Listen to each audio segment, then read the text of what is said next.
Pretty? Saan na yun? Pretty? Nasaan na kaya yun? Ay, doktora. Ang pretty mo naman. Thank you. Hoy, ang pretty niya. Ha? Ha? Sabi mo ako lang pretty ng buhay mo, di ba? Siyempre, ikaw lang talaga pretty ng buhay ko. Oh! Bakit narinig ko? Ba't narinig ko? Hindi, si doktora kasi. Pretty din naman siya, di ba? Aray ko. Oh, huwag mo lang magalit. Hindi nakakainin yan. Ano, inuwian na nga kita kahit Ayoko na napatrouble niyan. kami. Lalaglag ko to. Excuse me. Bago pa kayo mag-away, gusto ko lang sabihin na I'm already seeing someone. Diba? Diba? Tama. Arlene! Wait. Arlene!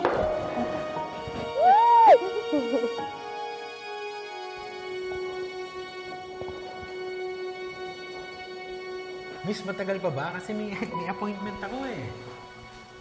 Doc Jerry.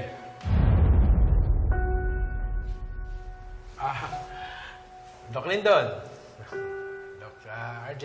Long time no see, ah. Paano yun nalaman nandito ako? Sinabi po ng sekretary niyo, Doc. Jerry, didiretsuhin na kita. Gusto lang namin malaman kung nakakausap mo pa ba si Carlos. Noon ko pa nasagot yan, di ba, Dr. Javier? Paulit-ulit ba to? Hanggang ngayon ba pinaghihinalaan yung tinatago ko si Carlos?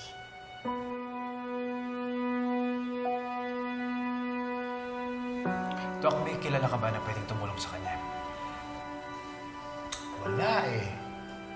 At kung meron man, hindi ako. Anyway, sige. Salamat, Jerry. Oh, ano? Dr. RJ, inom tayo minsan, ha? Sige. Doc Lindon. CB? Sabi ko na nga ba, kilala ko yung relo na yan eh. CB. Carlos Benitez. I'm so glad you're safe. Sige, mamaya na lang ha. Sige. Hindi na ako kakain ng belly ito. Oka? Pwede ba akong magtanong?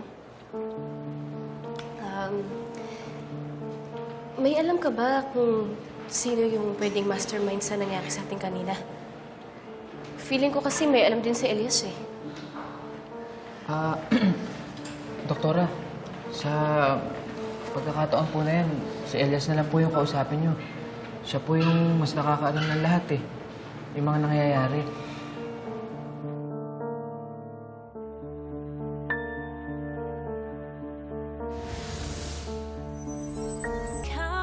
Sira ka ba? Bigay ng asawa ko to. Regalo sa akin ng asawa ko to. Diyan na nga kayo. Teka nga, Jerry. Kapag nalaman namin na nagsisinungaling ka at tinatago mo si Carlos, ipapakulong kita. Kaya mabuti pa, ngayon pa lang, umamin ka na. Doc RJ, hindi ko tinatago si Carlos. Eh bakit nasa iyo yung relo niya? Ba't ka nagsisinungaling? Bayad utang niya sa akin to. Para makalabas siya ng bansa. Wala na sa bansa si Carlos? Matagal na. Saan siya nagpunta? Hindi ko alam. Kahit sa akin, di naman niya sinabi eh. Hindi ako naniniwala sa'yo.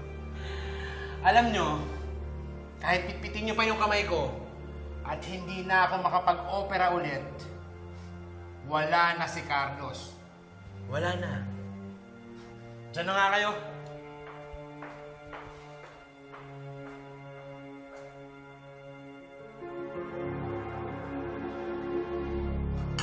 Kung hindi si Carlos at hindi rin si Moira, sino yung gustong manakit sa anak natin?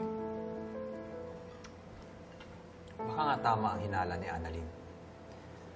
Na yung kasama niyang rider ang target ng gunman at hindi siya.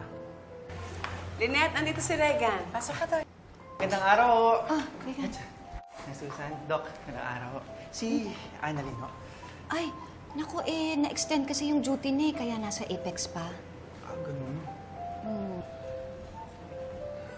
Lynette, mauna na ako. Magbalitaan na lang tayo mamaya. sige. Jiangsu. Alika. Kain ka muna, oh. Sige o, tita. Kumain na po ako bago umalis eh. Ito, malinis naman to, oh. Sige na, kumain ka kahit konti. Pala, tita. Nahuli na po ba yung mga bumaril kay Annie? Naku, ayun nga yung pinag-uusapan namin ni RJ kanina. Hanggang ngayon, wala pa rin kaming balita, eh. Hindi kaya si Ma'am Moira. Alam mo, siyempre naisip na rin namin yan. Pero kasi nung nakausap namin siya, parang wala naman siyang alam. Tita Lynette, sa tingin ko talaga si Ma'am Moira yun eh. Paano mo naman nasabi? Eh, kasi Tita Lynette, nung isang araw, naabutan ko sila ni Annalyn na nagtalo. Eh, sinabihan niya pa nga si Annalyn eh, na kayang-kaya niya daw i-dispatcha si Annalyn, lalo na ngayon na galing siyang kulungan. Eh, inasar niya pa nga si Annalyn eh. Sabi niya, kayang-kaya niya daw tirisin si Annalyn, na parang kutong lupa.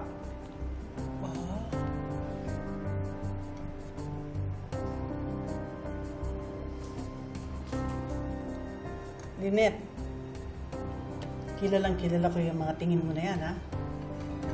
Anong pinabalak mo?